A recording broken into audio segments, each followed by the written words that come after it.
لنفسه. وقال عليه الصلاة والسلام لا يؤمن أحدكم حتى يكون هواه تبعا لما جئت به أو كما قال عليه الصلاة والسلام. میرے محترم بھائیو، دوستوں اور بزرگوں، اللہ رب العزت نے سارے کے سارے انسانوں کی جو اب دنیا میں ہیں یا بعد میں آئیں گے، قیامت تک آنے والے سارے انسانوں کی اللہ تعالیٰ نے دنیا کی بھی اور آخرت کی بھی ساری کامیابیاں اپنے دین پر چلنے میں رکھی. دین پر عمل کرنے والے اور دین پر چلنے والے کامیاب، اور دین کو چھوڑ کر زندگی گزارنے والے ناکام. دنیا کی چیزوں سے، مال دولت اور سامان کے اکٹھا کرنے سے کامیابی نہیں ملتی. نہ ان چیزوں کی اللہ کے کوئی قیمت ہے، دنیا کے اسباب کی اور دنیا کے سامان، ساز و سامان کی اللہ کے کوئی قیمت نہیں، کوئی قیمت نہیں. اور ان چیزوں کے آدمی جمع کرے، ان چیزوں کو، اللہ کے کوئی آدمی وہ کامیابی کے قابل نہیں ہوتا، اس لیے کہ اس نے بیکار چیزوں کو جمع کیا. حدیث پاک میں ارشاد ہے، مفہوم اس طرح سے ہے، فرمایا کہ اگر ساری دنیا کی قیمت اللہ کے نزدیک مچھر کے ایک پر کے برابر ہوتی، اللہ رب العزت کسی کافر کو ایک گھونٹ پانی کا بھی عنایت بھی فرماتے ہیں.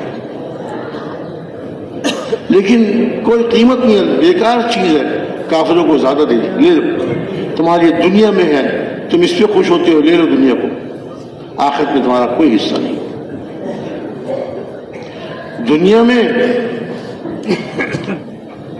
دنیا میں چیزیں اکٹھی کر لی، سامان جمع کر لیا، مال بہت سا اکٹھا کر لیا، اور سمجھ یہ رہا ہے کہ میں جتنا مال زیادہ ہوگا، جتنا میرے پاس خزانہ ہوگا، بس میرے بھی وارے نعارے ہوں گے اور میں بھی کامیاب ہوں گا اور میری اولاد بھی میرے مرنے کے بعد مزے کرے گی.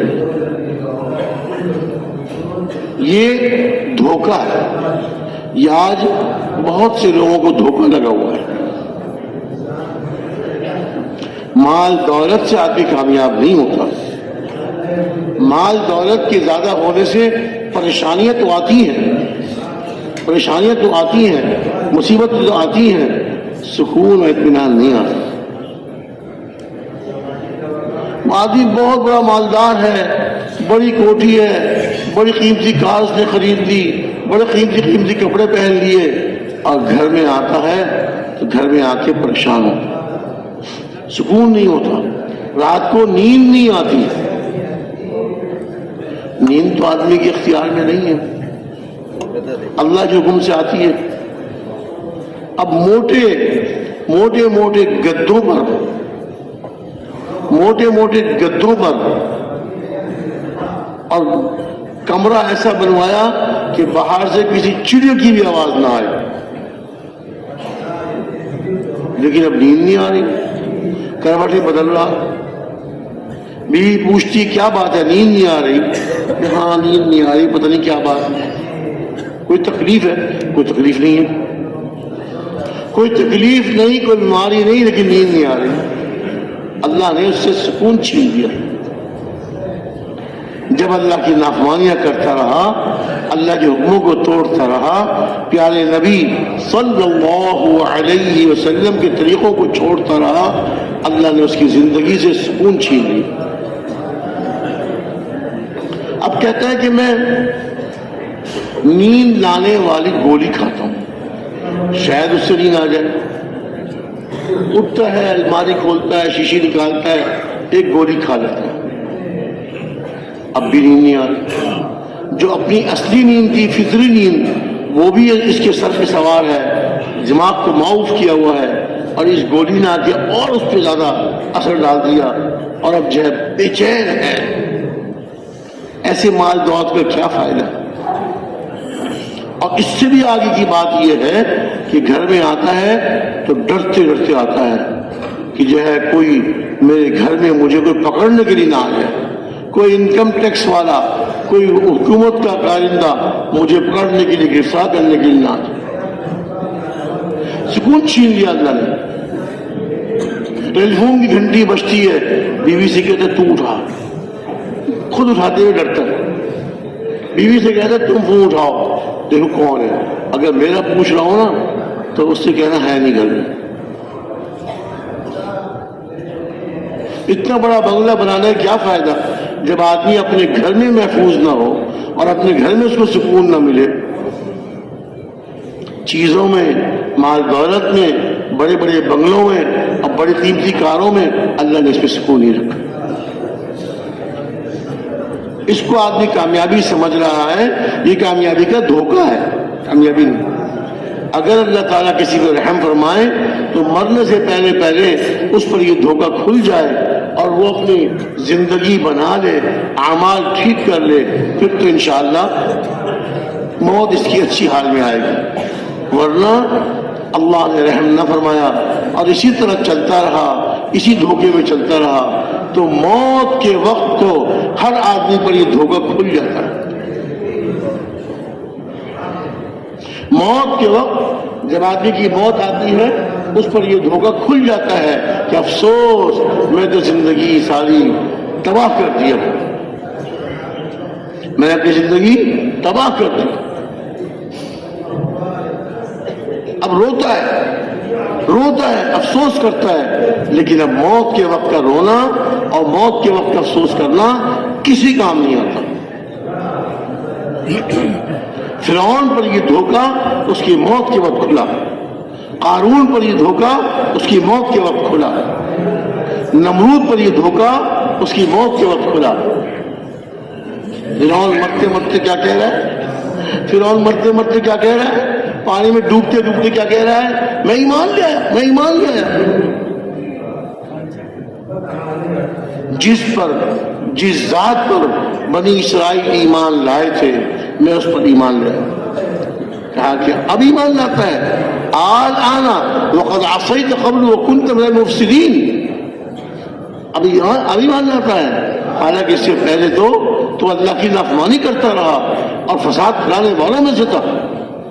اب تیرا ایمان لانا کوئی معتبر نہیں، تیرا ایمان لانا کوئی قبول نہیں۔ حسرت کے ساتھ پانی میں ڈوبا۔ پھر اللہ تعالیٰ نے ارشاد فرمایا فَالْيَوْمَ نُنَجِّيكَ بِبَدَنِكَ لِتَكُونَ لِمَنْ خَلْفَكَ آیَةً وَإِنَّ كَثِيرًا مِنَ النَّاسِ عَنْ آیَاتِنَا لَغَافِلُونَ۔ اللہ تعالیٰ نے ارشاد فرمایا آج ہم تیرے بدن کو بچائیں گے، تیرے بدن کو نجات دیں گے تاکہ تیرے بعد آنے والے لوگ تیرے جسم کو دیکھ کر عبرت نہ پڑے۔ ہے یہ شخص یہ ہے وہ شخص جو رب ہونے کا دعویٰ کرتا تھا، یہ ہے وہ شخص جو آج مردہ پڑا ہوا ہے، اپنا ہاتھ تو دور کی بات ہے، اپنے ہاتھ کی ایک انگلی نہیں ہلا سکتا، اپنے ہاتھ کی ایک انگلی نہیں ہلا سکتا، اپنی آنکھ کو کھول نہیں سکتا، پلک نہیں جھپک سکتا۔ یہ ہے وہ شخص جو رب اعلیٰ کہتا تھا انا ربکم الاعلیٰ، میں تمہارا سب سے بڑا رب ہوں۔ آج مرا ہوا بے سدھ پڑا ہوا ہے۔ آج بھی لوگ جاتے ہیں جہاں اس کا جسم مردہ جسم شیشے کے اندر بند کر کے رکھا ہوا ہے، لوگ جا کے عبرت کی نگاہ سے دیکھتے ہیں۔ اللہ تعالیٰ نے اس کے جسم کو بچایا اور عبرت کی نگاہ لوگ دیکھتے ہیں۔ میں تو یاد کیا کرتا ہوں کہ اس کے جسم کو شیشے کے تابوت میں بند کر کے رکھا ہوا ہے، اگر بغیر تابوت کے ایسی رکھا ہوتا تو لوگ شاید اس کے منہ پر تھوکتے۔ اللہ تعالیٰ نے ایسا ذلیل کیا کہ مرنے کے بعد مرتے مرتے بھی ذلیل ہوا، اور مرنے کے بعد بھی اللہ تعالیٰ نے اس کی ذلت لوگوں کے دلوں میں اتار۔ اب لوگ اپنے بیٹوں کے نام کیا کیا رکھتے ہیں، لوگ اپنے بیٹوں کے نام پتہ نہیں کیا کیا رکھتے ہیں، لیکن فرعون نہ کوئی مسلمان رکھتا ہے نہ کوئی کافر رکھتا ہے۔ قارون کوئی کافر اپنے بیٹے کا نام قارون نہیں رکھتا. نمرود کوئی اپنے بیٹے کا نام نمرود نہیں رکھتا. اللہ نے ذلیل کیا, ہمیشہ کے لیے ذلیل کر دیا, اور اس کی ذلت کو لوگوں کے دلوں میں اتار دیا. چیزوں سے کامیابی نہیں, مال دولت سے کامیابی نہیں, بڑے بڑے بنگلے بنانے میں کامیابی نہیں, قیمتی قیمتی کپڑے پہننے میں کامیابی نہیں, اور قیمتی قیمتی کاریں خریدنے میں کامیابی نہیں. کامیابی کا دھوکہ ہے.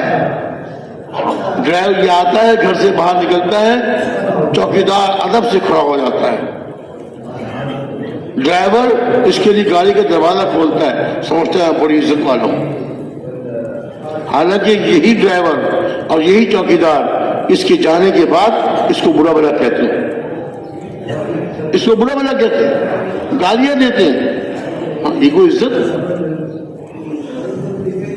عزت تو اللہ کے لیے ہے, عزت تو اللہ کے لیے ہے, اللہ کے رسول کے لیے ہے, اور ایمان والوں کے لیے.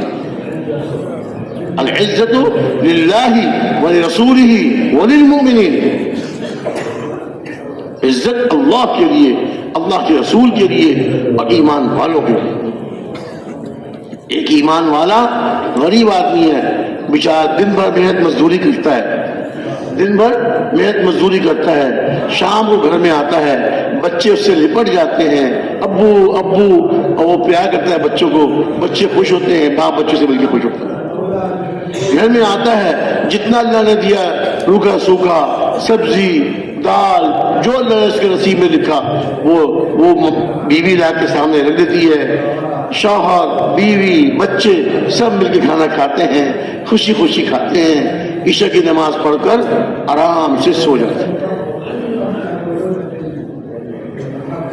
نہ بیوی کو شوہر سے کوئی شکایت, نہ شوہر کو بیوی سے کوئی شکایت. بچے باپ سے محبت کر رہے ہیں, باپ بچوں سے محبت کر رہا ہے.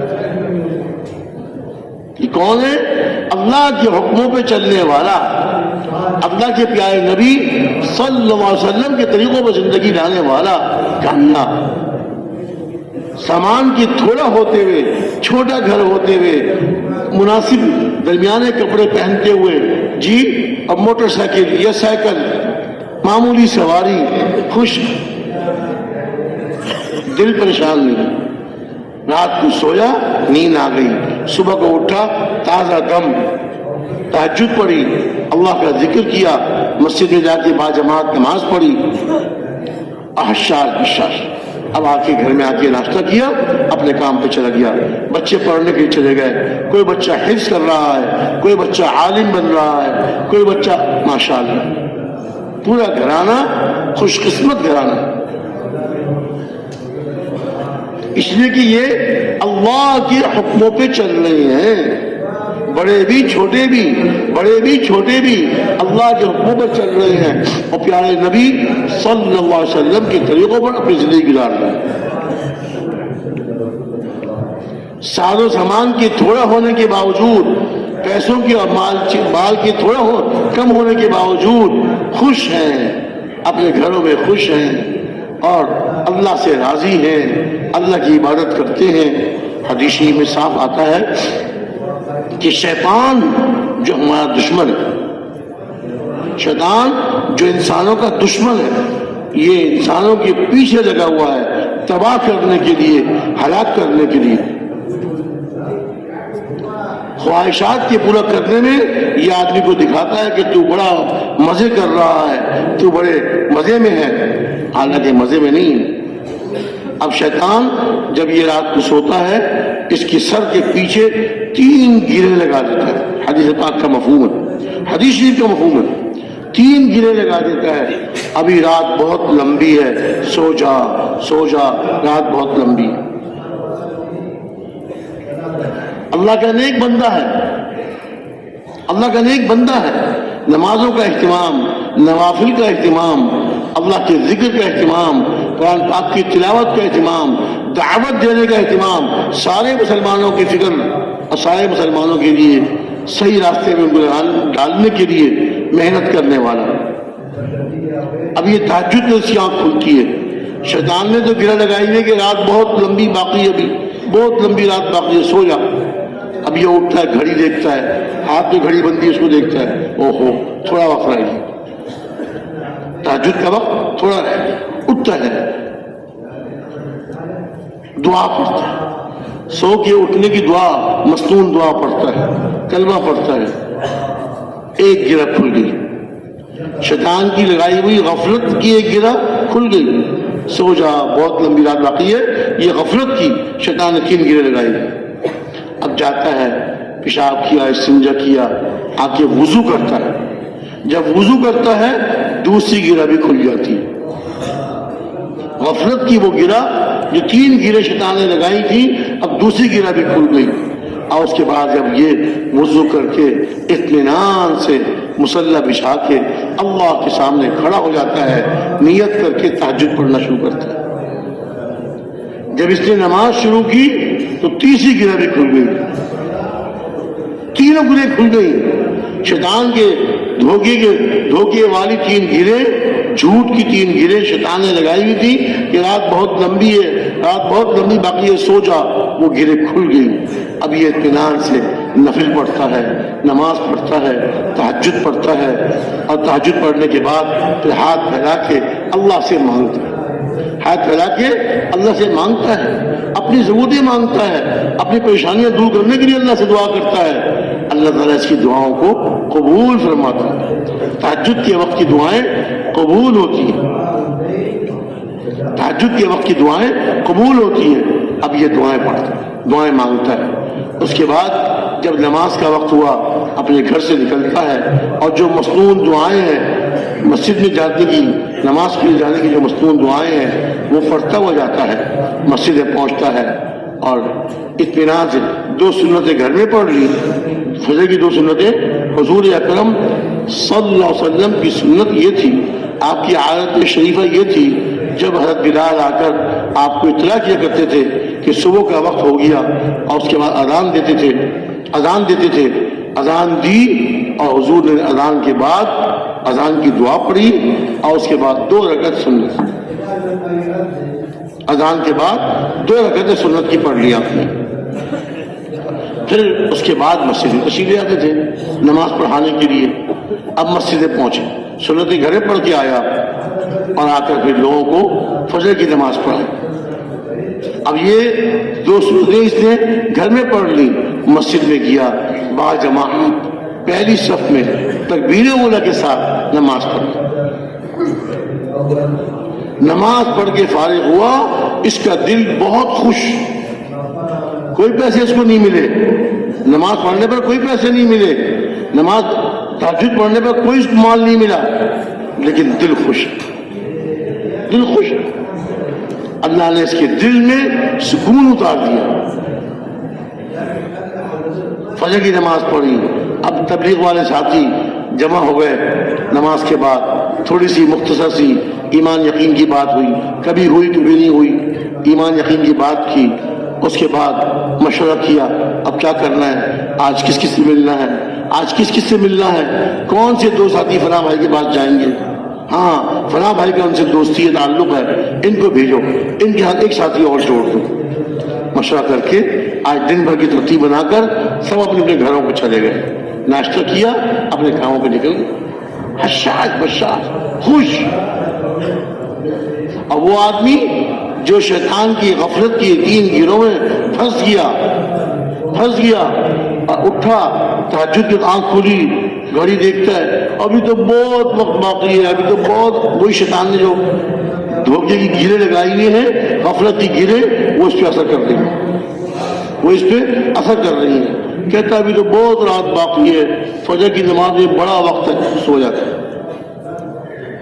تہجد گئی، اذان کی آواز آئی، لاؤڈ اسپیکر میں مؤذن نے اذان دی، آنکھ کھل گئی، اذان ہو رہی ہے، او ہو ابھی تو اذان ہو رہی ہے، اذان کے آدھے گھنٹے پون گھنٹے کے بعد نماز ہوتی ہے، بہت وقت، وہ شیطان کی گرہ کا اثر، غفلت اس پہ، غفلت طاری ہے، غفلت اس پر طاری ہے، اور شیطان کی گرہ کا اثر ہے، تہجد گئی، اذان کی آواز سے آنکھ کھلی، پھر سو گیا، ابھی تو بہت وقت باقی ہے، بعض دفعہ جماعت بھی اس کی جو ہے فوت ہو جاتی ہے، سوتا رہتا ہے. اب شیطان نے غفلت کی گیلیں لگائی ہوئی ہیں, کہتے ہیں بہت وقت ہے, ابھی تو بہت وقت ہے. بعض دفعہ آنکھ کھلتی ہے, او ہو جماعت کا وقت ہو گیا, اب اٹھتا ہے, پیشاب کرتا ہے, وضو کرتا ہے, اتنے میں جماعت ختم ہو جاتی ہے. اور بعض دفعہ تو اللہ معاف فرمائے ایسی غفلت شیطان کی طاری کی ہوئی, ایسی غفلت ہوتی ہے کہ جماعت کی نماز بھی گئی اور نماز قضا ہو گئی. نماز قضا ہو گئی, سورج نکل آیا, ایسے نماز نہیں پڑھی. او ہو آج تمہیں نماز قضا ہو گئی, اب افسوس کر رہے ہیں. پہلے اٹھا نہیں, دعا نہیں پڑھی, کلمہ نہیں پڑھا, دعا نہیں پڑھی, شیطان کی غفلت والے گروہ سے متاثر ہو کر غفلت میں پڑا رہا, نماز قضا ہو. اب کتنے بڑے گناہ کی بات ہے, کتنے بڑے گناہ کی بات ہے کہ فرض نماز قضا ہو. یہ کیا ہے کہ جو دنیا کی چیزوں میں پھنس گیا, مال دولت کے نشے میں پھنس گیا اور اسی کو کامیابی سمجھتا رہا. اب یہ صبح اٹھتا ہے, کہتے ہیں پتہ نہیں کیا بات ہے, جسم میرا بہت درد کر رہا ہے, ساری رات سویا ہوں پھر بھی سکون نہیں ملا. کیسے ملے گا؟ ہاں, حدیث شریف میں صاف آتا ہے وہ آدمی جس نے صبح اٹھا, اللہ کی حمد بیان کی, دعا پڑھی, وضو کیا, تہجد پڑھی, دعائیں مانگی اور اس کے بعد فجر کی نماز پڑھی, اصبح نشیطا حشاش خوش. اور یہ آدمی غفلت کی نیند سوتا رہا, غفلت میں پھنسا رہا. یہ آدمی صبح کو اٹھتا ہے, ارشاد فرمایا اصبح خبیث النفس کسلان او کما قال علیہ السلام, سست اور دل اس کا پریشان تنگ. ہائے کیا کروں, جسم میں درد ہو رہا ہے, پتہ نہیں سر میں کیا ہو رہا ہے, کچھ بھی نہیں ہو رہا. تیرے اپنے کرتوت کا, تیرے اپنے برے اعمال کا اثر ہے.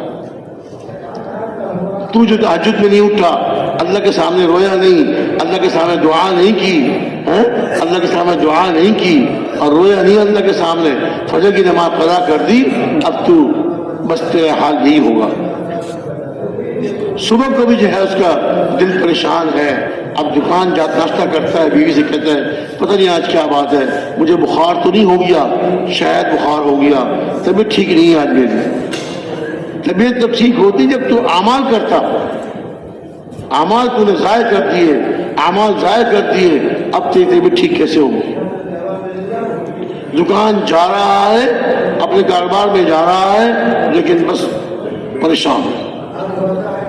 وہاں پہنچتا ہے, اس ملازم کو ڈانٹ رہا ہے, چوکیدار کو ڈانٹ رہا ہے, تم صحیح طرح سے کام نہیں کرتے, صفائی والے کو ڈانٹ رہا ہے, تم نے صفائی نہیں کی, دیکھ یہاں مٹی پڑی ہوئی ہے, دیکھ یہاں خود جو ہے وہ خبیث النفس کسلان ہے, دل اس کا پریشان ہے اور اس کا دل جو ہے خوش نہیں ہے, تو اوروں کو بھی ڈانٹ رہا ہے. اب وہ جب اپنے دفتر میں جا کے بیٹھتا ہے, چوکیدار بھی گالیاں دے رہا ہے, اور اس کے جو پہلے دار چوکیدار بھی اور جو صفائی کرنے والا وہی برا بھلا کہہ رہا ہے, اتنی تو محنت کرتا ہوں میں, ایک ایک دن کو اٹھاتا ہوں اور پھر بھی ڈانٹتا ہے مجھے آ کر. روزانہ صبح کو آ کے ڈانٹتا ہے. وہ بھی خوش نہیں ہے, اس کے ملازم بھی خوش نہیں ہے. یہ سارا کیا کرایہ اس کا اپنا ہے.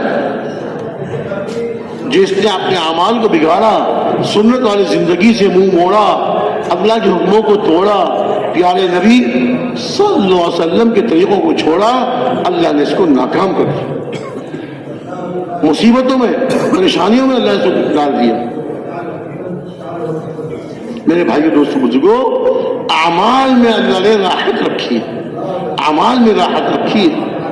اعمال سنت والے اعمال اس میں اللہ نے خوشی رکھی ہے, اس میں راحت اور سکون رکھا ہے.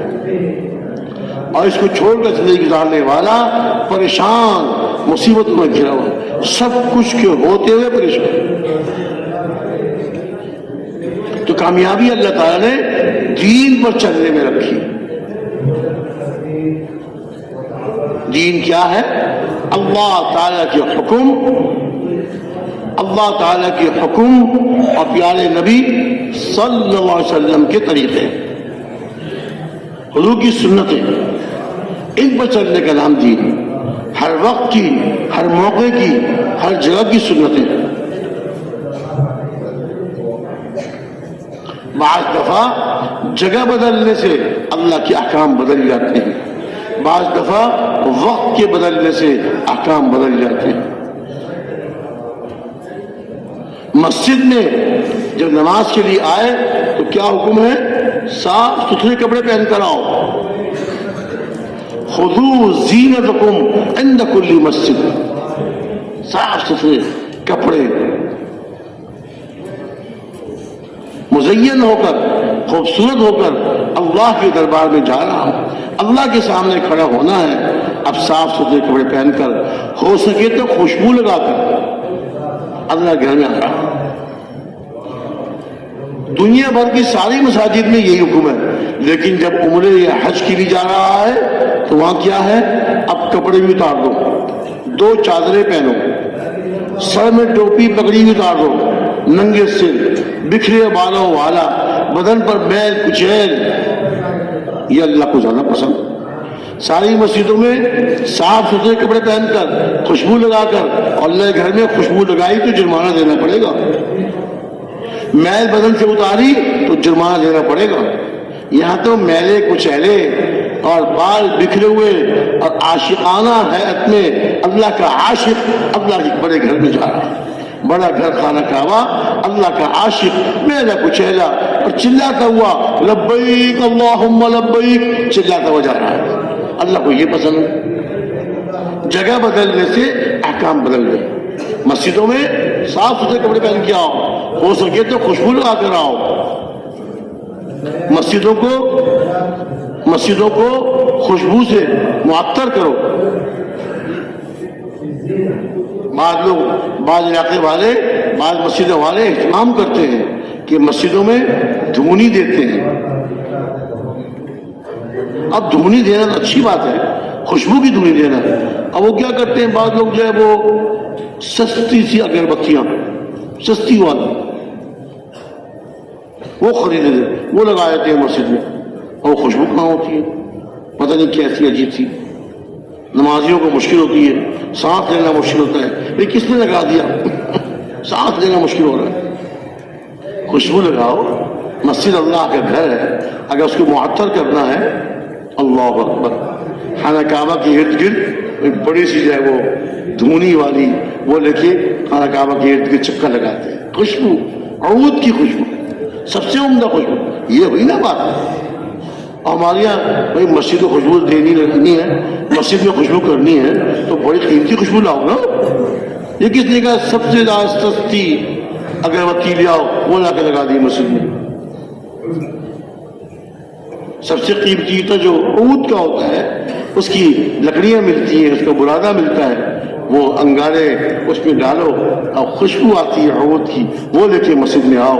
ہمارے محسن خان صاحب جب ان کے پاس کوئی دھونی لے کے آتا تھا، اس کا دھواں اپنے کرتے کے اندر خوشبو گھس جائے، عمدہ خوشبو۔ آدمی کو دھونی لینے کی خوشی ہوتی ہے، سارا اس کا جسم معطر۔ آپ نے بھی دیکھا ہو ڈاکٹر صاحب، محسن خان صاحب دھونی لیا کرتے تھے۔ تو اب وہاں جائے آدمی تو میلا کچیلا، 2 چادریں میلی ہو رہی ہیں، اور جناب سر کے بال بکھرے ہوئے۔ یہ جتنا زیادہ میلا کچیلا ہوگا اتنا اللہ کو پسند ہے، حالانکہ وہ اللہ کا سب سے بڑا گھر ہے۔ اللہ کا جو حکم ہے اس کو پورا کرنے میں کامیاب ہے۔ جانور ذبح کرنا ہے، کیا حکم ہے؟ جانور کو لٹاؤ اور گلے پہ چھری رکھو، بسم اللہ اللہ اکبر پڑھ کر چھری پھیرو۔ ایک آدمی کہتا ہے کہ گلے پہ اس کو لٹاؤ، گلے پہ چھری چلاؤ، یہ تو مشکل کام ہے، میں اس کی کمر پہ ماروں گا خنجر، ایک چھرا ماروں گا، 2 ٹکڑے ہو جائیں گے۔ 2 ٹکڑے تو ہو جائیں گے لیکن جانور بھی حرام، اس سے گوشت بھی حرام۔ حضور کے بتائے ہوئے طریقے میں جانور کو ذبح نہیں کیا، اب جانور بھی حرام، اس سے گوشت بھی حرام۔ اس کو کھانے کی اجازت نہیں ہے، گوشت حرام ہو گیا، کتے بلیوں کو ڈال دو یہ گوشت۔ حضور کے بتائے ہوئے طریقے پہ جانور کو ذبح نہیں کیا، اب اس جانور حلال جانور بھی حرام ہو گیا، حلال جانور بھی حرام ہو گیا، گوشت کھانے کی اجازت نہیں ہے، کتے بلیوں کو ڈال دو اس کا گوشت۔ تو اللہ کا حکم اور پیارے نبی صلی اللہ علیہ وسلم کا طریقہ، اس میں انسانوں کی کامیابی۔ ہر موقع کا اللہ کا حکم، ہر جگہ پہ اللہ کا حکم، ہر وقت پہ اللہ کا حکم۔ اللہ کا حکم کو دیکھیں، علماء سے پوچھ کر اپنے گھر میں، اپنے کاروبار میں، ہر جگہ میں اللہ کے حکموں کو معلوم کرے اور پیارے نبی صلی اللہ علیہ وسلم کے طریقوں کو معلوم کرے۔ صحابہ حضور کے ایک ایک طریقے پہ عمل کرنے والے، ایک ایک سنت پہ عمل کرنے والے، ایک ایک سنت پہ عمل کرنے والے۔ پھر اللہ تعالیٰ نے ایسی ان کو عزت نصیب فرمائی، سارے انسانوں کے دل میں صحابہ کی عزت، صحابہ کی عزت۔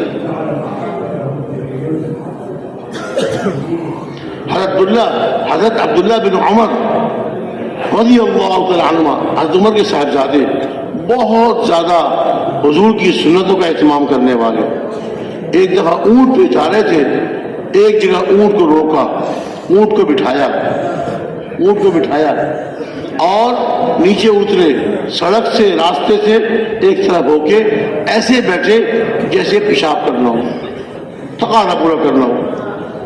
تھوڑی دیر بیٹھے رہے، پھر اٹھ کے آئے، آ کے اونٹ پہ سوار ہو گئے۔ فرمایا مجھے کوئی تقاضا نہیں تھا، مجھے کوئی حاجت نہیں تھی، لیکن میں ایک دفعہ حضور صلی اللہ علیہ وسلم کے ساتھ جا رہا تھا، یہاں حضور کو تقاضا پیش آیا، حضور نے اونٹ کو روک کر بٹھا کر یہاں تقاضا پورا کیا تھا۔ مجھے تقاضا نہیں تھا، لیکن چونکہ حضور نے یہاں تقاضا پورا کیا تھا، اس لیے آپ کے اتباع میں نے وہ شکل بنائی۔ ایسے اتباع کرنے والے تھے۔ ایک جگہ سفر میں جا رہے تھے، ایک جگہ وہاں راستے میں کوئی درخت کی شاخ، درخت کے راستے میں کوئی نہیں آ رہی تھی، لیکن وہاں سے گزرتے ہوئے سر نیچے کر لیا، جیسے کوئی ٹہنی ہو، کوئی شاخ ہو، اس سے بچانے کے لیے اپنے سر کو نیچے کر لیا۔ تو فرمایا کہ اب تو یہاں کوئی ٹہنی نہیں ہے، لیکن میں نے حضور کو دیکھا تھا کہ یہاں سے گزر رہے تھے تو درخت کی ایک شاخ راستے کی طرف آ رہی تھی، تو حضور نے اپنا سر نیچے کیا، حضور نے اپنا سر نیچے کیا تھا۔ تو آپ کی اتباع میں میں نے اپنا سر یہاں نیچے کیا۔ اب وہ شاخ نہیں ہے، وہ ٹہنی نہیں ہے، لیکن حضور کا اتباع۔ صحابہ اتنی زیادہ اتباع کرنے والے تھے، اتنی زیادہ اتباع کرنے والے تھے۔ ہمارے چینل کو ضرور فالو کریں اور آگے شیئر بھی کریں۔